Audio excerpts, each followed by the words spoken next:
Assalamualaikum warahmatullahi wabarakatuh. Waalaikumsalam warahmatullahi wabarakatuh. Bagaimana kabarnya hari ini adik-adik? Alhamdulillah baik Ibu. Alhamdulillah. Oke, sebelum kita memulai pembelajaran kita pada pagi hari ini, alangkah baiknya kita harus berdoa terlebih dahulu. Oke, silakan dipimpin doanya.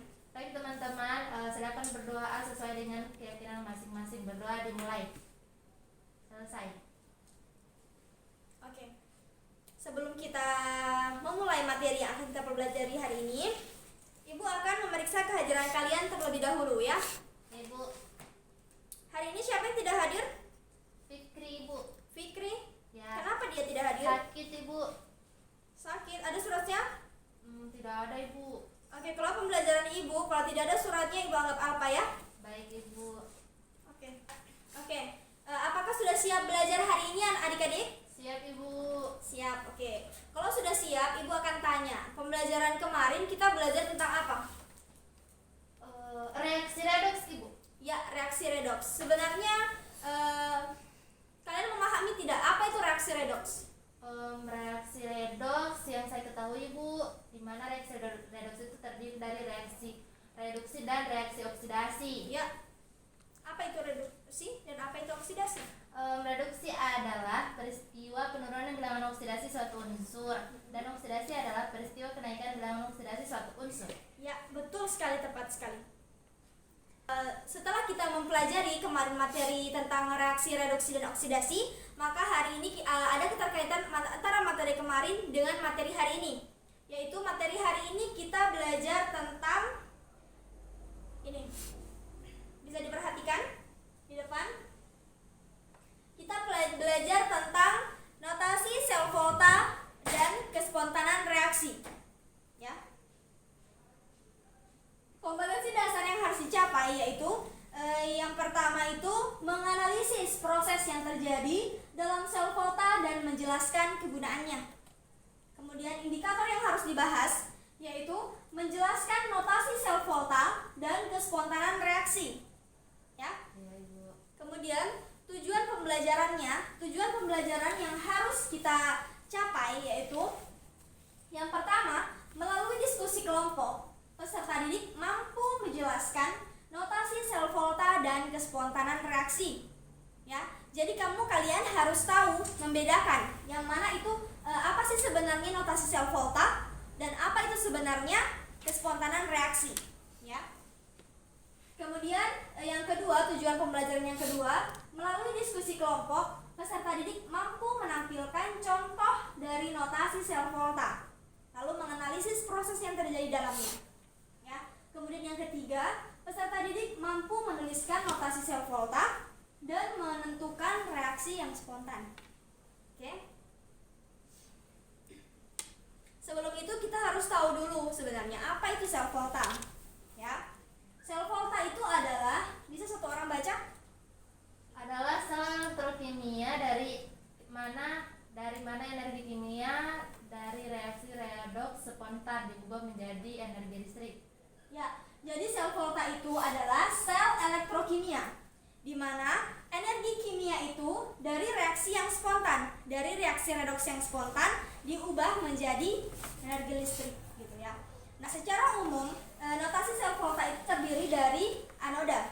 Nah, anoda ini dia bermuatan negatif. Diingat-ingat ya. Biasanya karena adanya perbedaan antara sel volta dan elektrolisis, maka dia biasa tertukar-tukar. Jadi diingat memang, kalau materi sel volta ini untuk anoda dia bermuatan negatif. Kalau katoda dia bermuatan positif. Oke? Ya. Nah, kemudian kalau elektrolit itu dia dapat menghantarkan arus listrik. Ya. Kemudian kalau rangkaian luarnya itu dia tentang kawat koordinator. Kawat koordinator yang menghubungkan antara anoda dengan katoda. Oke. Kemudian jembatan garam. Jembatan garam itu adalah rangkaian dalam yang terdiri dari larutan garam itu sendiri. Nah, biasa jembatan garam ini bisa berupa bahan-bahan yang ada di sekitar, misalnya agar-agar, misalnya buah, begitu bisa. Kemudian kita masuk pada notasi sel volta. Ya. Apa itu sih sebenarnya notasi sel? Coba baca. Notasi sel merupakan notasi yang menggambarkan penyederhanaan dari sebuah proses atau reaksi pada sel volta. Ya, betul sekali yang dibaca tadi oleh Army. Jadi notasi sel di sini juga biasa disebut dengan diagram sel. Oke, di sini untuk notasi sel volta ini ada beberapa ketentuan. Yang pertama itu L. L dengan fase solid. Nah, untuk L itu adalah logam yang mengalami oksidasi. Jadi dia yang mengalami oksidasi, dia terletak di awal. Kemudian ada sekat pemisahnya. Ini ada sekat pemisah L, yaitu sekat pemisah antara logam dan ionnya. Oke, kemudian setelah sekat pemisah, dia ditandai dengan ketentuan yaitu ada L. Ada L lagi dengan fase aqueous, di mana L itu dia logam yang mengalami oksidasi. Kemudian ditandai dengan jembatan garam. Jembatan garam ini yang memisahkan antara reaksi oksidasi dan reaksi reduksi. Ya. Kemudian dilanjutkan dengan adanya logam yang mengalami reduksi dengan fase aqueous. Kemudian adanya lagi sekat pemisah lagi. Dikasih sekat pemisah lagi antara logam dan ion. Kemudian dituliskan dengan logam yang mengalami reduksi dengan fasanya itu solid. Begitu ya. Jadi diingat-ingat, memang ini ketentuan-ketentuan yang ada dalam notasi sel. Jadi setiap diminta untuk menuliskan notasi sel volta, maka ketentuan ini yang harus digunakan. Ya. Ya, Ibu. Oke. Kita masuk pada materi kespontanan reaksi. Silakan dibaca apa itu sebenarnya reaksi yang spontan dan yang tidak spontan. Reaksi spontan merupakan reaksi yang dapat berlangsung pada kondisi standar. Reaksi spontan ini ditandai dengan harga potensial selnya bernilai positif. Sedangkan reaksi tidak spontan merupakan reaksi yang tidak dapat berlangsung pada kondisi standar. Reaksi ini ditandai dengan nilai potensial sel yang bernilai negatif. Oke, betul sekali.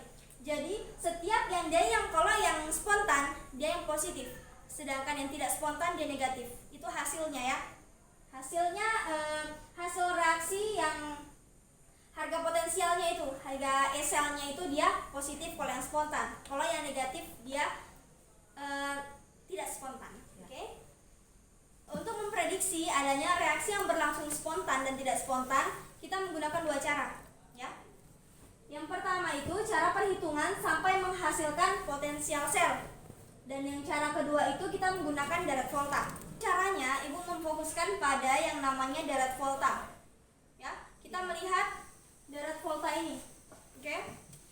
Yaitu di mana logam yang terletak di sebelah kiri. Logam yang terletak di sebelah kiri ini dia lebih reaktif daripada yang di sebelah kanan. Mengapa demikian? Karena logam yang terletak di sebelah kiri itu dia akan mendesak logam ke arah kanan dari senyawanya, sehingga dia lebih reaktif. Ya. Oke, Ibu, ada video ini, coba kalian tonton untuk membedakan yang mana itu yang spontan dan mana tidak spontan melalui demonstrasi, ya. Video demonstrasi untuk mengetahui mana reaksi yang spontan dan tidak spontan, ya. Oke.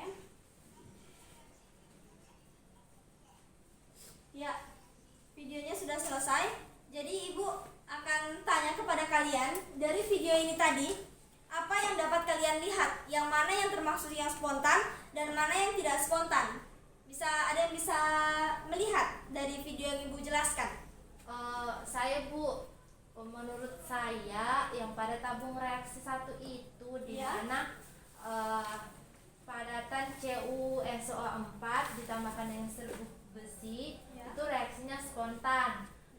Kenapa spontan? Karena terjadi perubahan warna. Warnanya itu dari biru menjadi kecoklatan. Kemudian ada endapan di dasar tabung.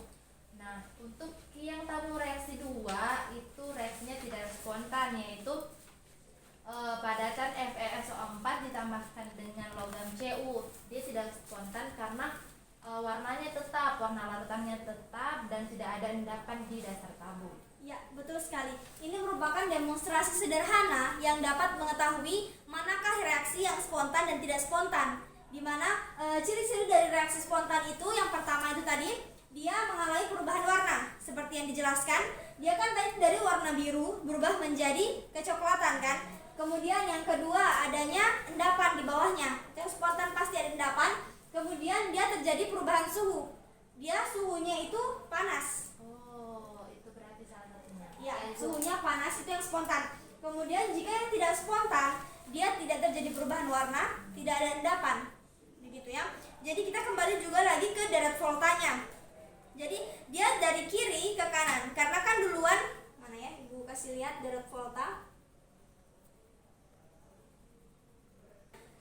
Ini kan dia dilihat tadi kan CU dengan FE. CU kan FE duluan daripada CU. Jadi pasti FE akan mendesak ke CU sehingga dia terjadinya spontan. Sedangkan kalau CU ke FE dia tidak mungkin. Jadinya dia tidak spontan. Itu saja demonstrasi yang paling sederhana untuk kita mengetahui mana itu reaksi yang spontan dan yang tidak spontan, gitu ya. Baik, Ibu. Oke. Selanjutnya Ibu ada lembar kerja peserta didik yang harus diisi, di mana Ibu minta kalian bagi kelompok ya. Ya, Ibu. Oke. Kamu di sana, kamu di sana, kamu di sana. Ini ada LKPD dikerjakan. Kalau yang tidak mengerti bisa ditanyakan sama Ibu ya. Ya, Ibu. Dikerjakan. Ibu kasih waktu karena itu hanya mudah ya untuk menentukan, untuk menuliskan dan contoh dari notasi sel volta dan menentukan spontan dan reaksinya. Jadi Ibu kasih waktu 15 menit ya mengerjakan itu. Baik, Ibu. Oke. Waktu telah berputar. Dapat ini. Ya baik, sudah selesai dikerja. Sudah, Ibu. Ya silakan dikumpulkan. Ini, Ibu. Ya itu punya temannya juga. Kumpul semua. Oke, terima kasih. Ini ya. Silakan siapa yang berani memberanikan diri untuk menyimpulkan pembelajaran kita pada hari ini. Maju kan, maju. Siapa? Ayo angkat tangan. Maju. Angkat tangan atau Ibu tunjuk? Angkat tangan, ayo. Tunjuk saja, Ibu. Saya tunjuk saja ya. Ya, Ibu. Oke, kamu Arni.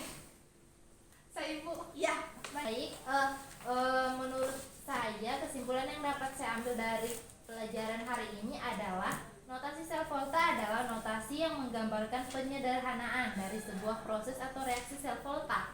Kemudian reaksi spontan, di mana reaksi spontan adalah reaksi yang berlangsung pada kondisi standar.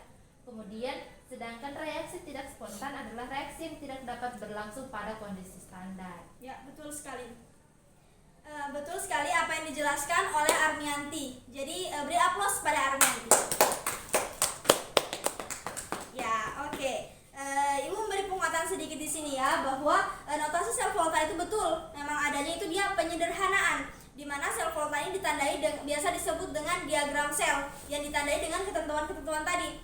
Ada ketentuan yaitu ada sekatnya, ada jembatan garamnya, ada oksidasinya, ada reduksinya, ya.